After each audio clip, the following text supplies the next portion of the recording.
Hi! Today I'm here to talk to you about multimorbidity, more specifically how it manifests itself more strongly in underdeveloped countries, its effects on these populations, and possible strategies to combat it.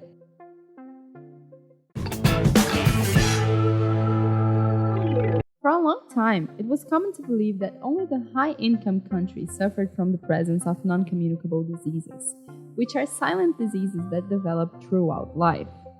In 1990, this idea turned upside down after health associations recognized that 80% of the burden of conditions such as diabetes, cancer, and cardiovascular disease was concentrated in low-income countries. The delay in recognizing this scenario took its toll. Today, we have a long delay in developing measures to combat non-communicable diseases in these nations. One of the problems is that these countries started late to invest in research and on training of professionals specialized in NCDs. Today, the world is experiencing a similar situation to the one faced with non-communicable diseases some decades ago.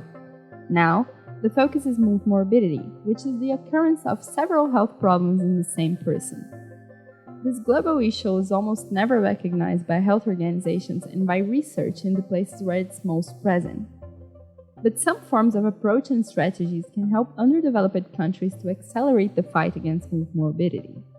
The first point is to improve data collection techniques to monitor the problem. Researchers still know little about the epidemiology of multimorbidity because there is little data about it. Rather than focusing on specific material on isolated diseases, nations can take this opportunity to optimize the quality of their health systems and the care models of the population with multiple health problems. For this, it's necessary to escape the service structure imposed by developed countries. It is also necessary to create a broader image of the prevalence of multimorbidity around the globe, covering peripheral regions that are far from economic centers. The second point is to train human resources to deal with multimorbidity.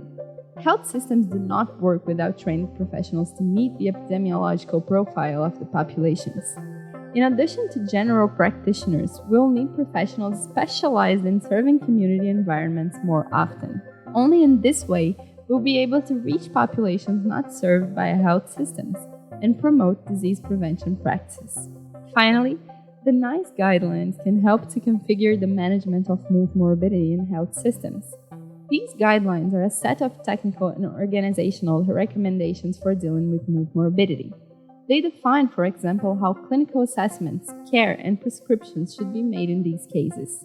However, it should be noted that NICE was developed in the United Kingdom, which has a strong health system, and that is still necessary for each country to develop responses to multimorbidity that suit their reality and needs.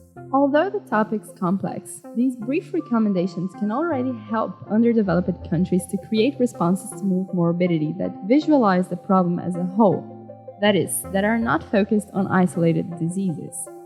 This change would be opportune given the scientific evidence that shows how the presence of multimorbidity increases the probability of death for patients infected with the new coronavirus.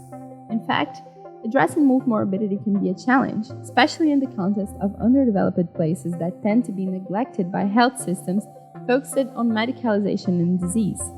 But we need to face this challenge so that we can create a different future for public health.